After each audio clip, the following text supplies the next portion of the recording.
Hello everyone and welcome back. Today I'm going to be talking about some regret I feel for slabbing so many of my comic books. Getting this right out of the way, I don't regret slabbing everything, but there's a bunch of books I slabbed that I wish I didn't. And what I mean by slabbed, if you don't know, is grading. I grade my books through CGC. I send them down to Sarasota, Florida to have some other person tell me what my comic book condition is and what it's worth. Crazy to a lot of collectors, I know. But here for the past several years, I've spent a whole lot of money having my collection, specifically my key issues, graded, and I regret it. In this video, I'm going to just kind of talk about some of my thought process of why I regret it, some things I would have done different, and then I'm going to show some examples of some books that are not really meant to be graded. You shouldn't have graded them, or if I could take it back, I definitely wouldn't have graded them. I kind of had a moment the other night. I was down here reading, and I'm looking at my wall, my slab wall you see in all my videos, and I'm like, damn, I'm never going to be able to look at those books again. And I have a whole closet full of comic books that I can look at, thankfully, and a lot of old ones too, because so much of it is enjoying the feel of old comics and the smell. And it just dawned on me that a lot of my key issues, a lot of my big first appearances and key covers, I'll never be able to look at them again. Now, obviously, I can crack them out of the slab and tear them out of their packet, but that's literally throwing money out the door. I'm looking at them and realizing that I'll never be able to touch them and hold them again, but at the same time, it's like a lot of the magic and the mystery of the book is gone. And what I mean by that is having a collection of completely raw books, there's a little bit of mystery to it. And what I'm trying to say is you don't know what the grades are. You don't know what their market value is truly, because your grading is a estimate. Now, CGC and CBCS are not the end-all be-all on graders, but we as a community have kind of put them in a position of power to say, yes, this is the grade, this is the accepted grade that we deem on this book. And there's just a little bit of magic of having something and being like, yeah, this is a 9.8, even though you don't have it graded.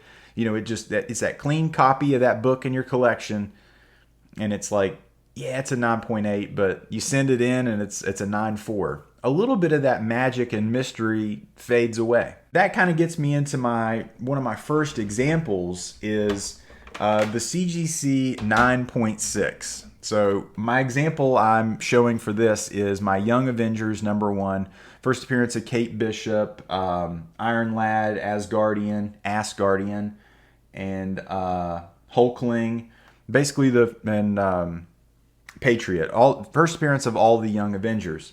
So I love this book, love this story. The issue with this book specifically is that it's a freaking 9.6. When I submitted this book, I thought it was a 9.8. It was a perfect copy in my eyes.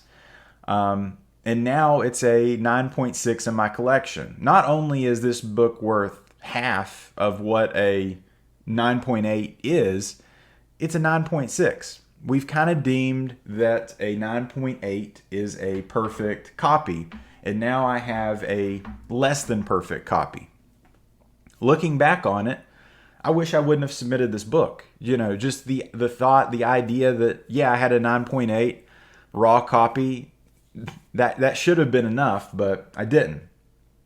Now, one of the big things with slabbing books, and a lot of the reason why a lot of people do, is for reselling or flipping. As you can see, I'm not really that person. Many of the books that you see behind me, and I've shown on these videos for years now, I've kept them in my collection.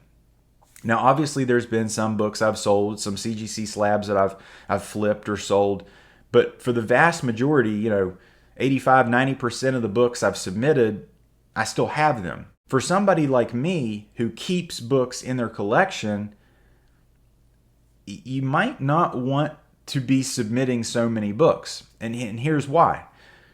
this is an example of that. This is New Avengers number 7. This is the first appearance of the Illuminati. Now, one of the reasons I submitted this book was MCU speculation, or MCU first appearance of this thing, this entity, this group, this superhero group.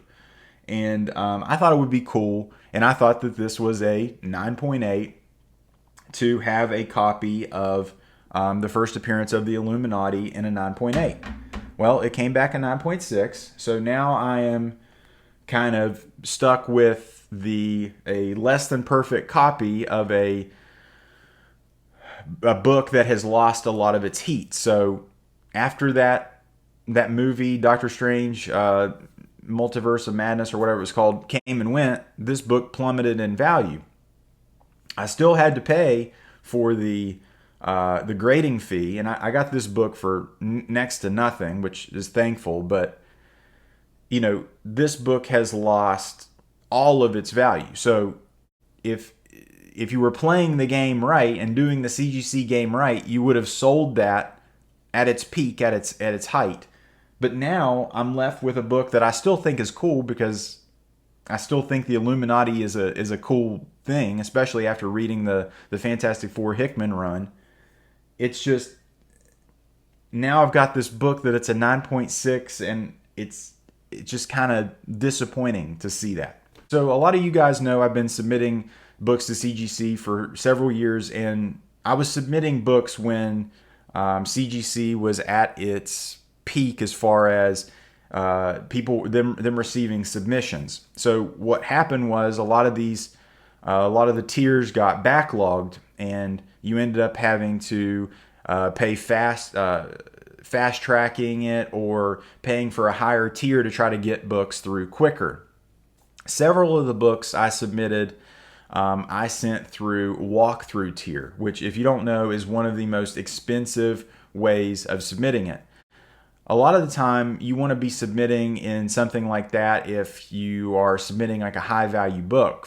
But for a book that is, you know, like a Bronze Age or a Copper Age or even a Modern Age book, you know, it may not be the best way to spend your money. It just, to send them down in the correct tier, the modern tier or the economy tier or whatever they call them now, is the better way of doing it. I definitely submitted some books through the walkthrough tier, and the reason for that is I just didn't want to wait. There's a part of me that when I send my collectibles off, I want my collectibles back. I don't want them just hanging out in Florida, just chilling, and they're not in my collection. They're like my children. I don't want them to leave me. Well, this is an example of a book that I sent walkthrough tier.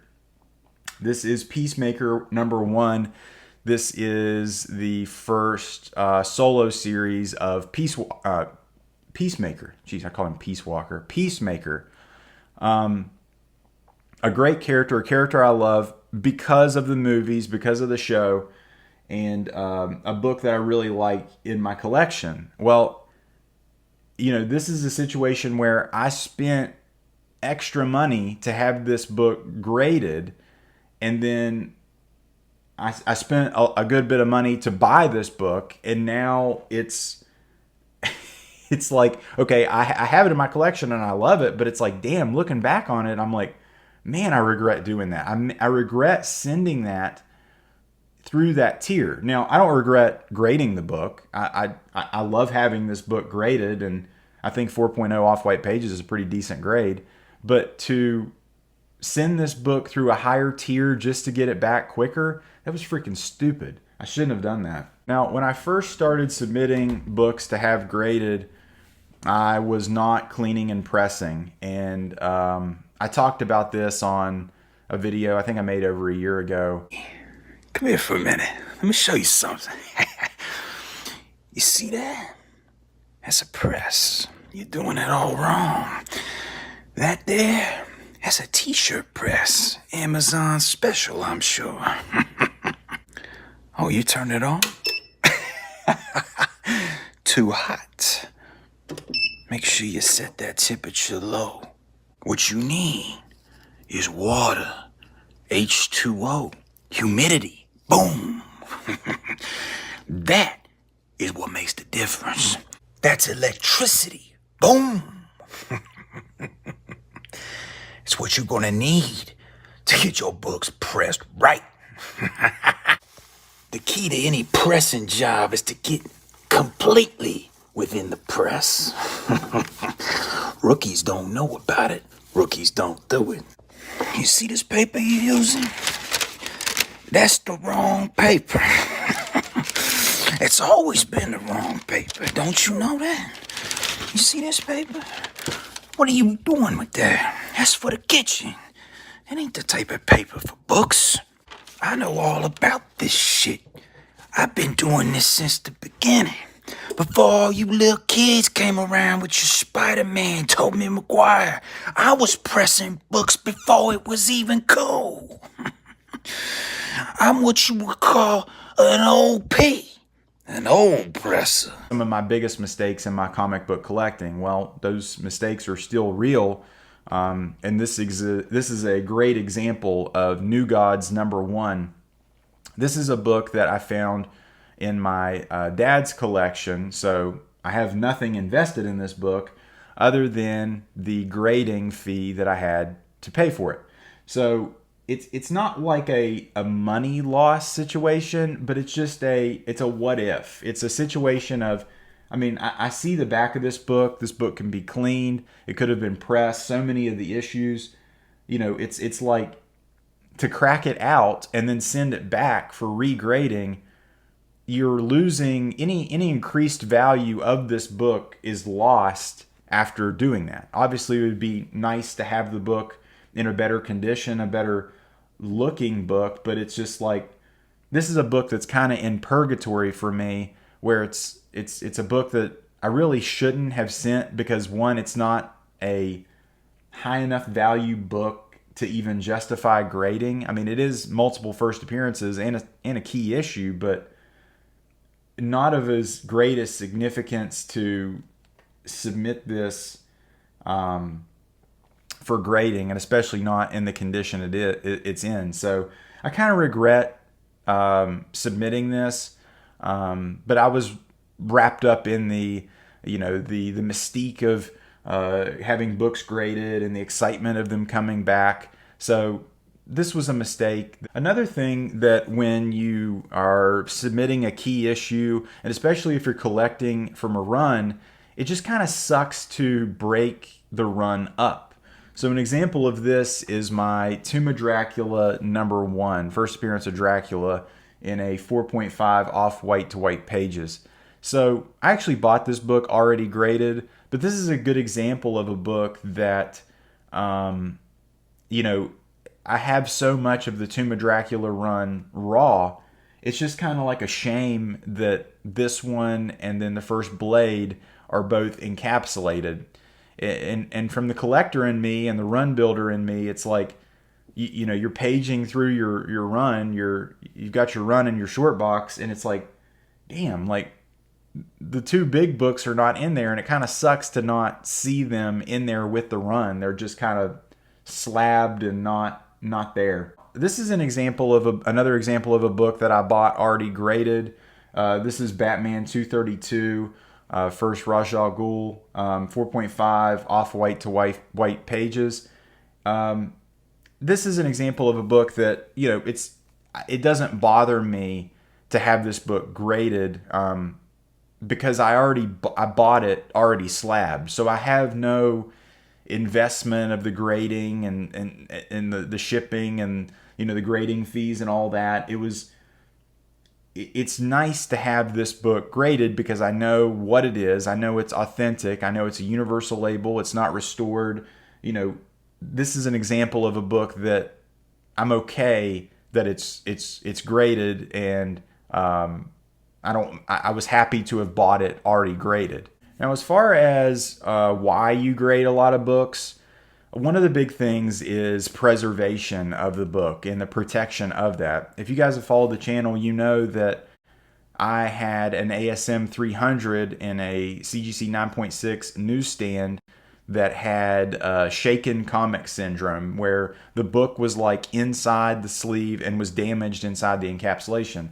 The whole point of having these books graded is to protect them. That is one of the main reasons why a lot of people get that done. And then the thought that a book could be graded and then be damaged inside the thing that's a hard pill to swallow, especially when you're taking those extra steps to protect the book. So obviously I have a little bit of regret submitting that, because if I hadn't submitted it, that damage would have never happened. Thankfully, CGC did send me another book, so it kind of all worked out, sort of.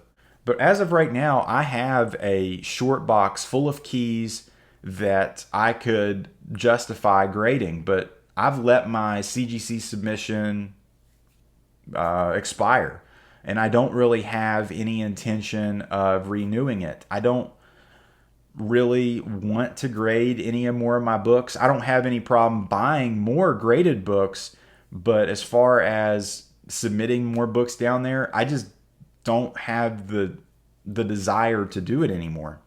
As far as the positives from this and all the grading, it's helped me learn what condition looks like, as far as what a VG looks like, what a very fine looks like, what a near mint plus book caliber looks like.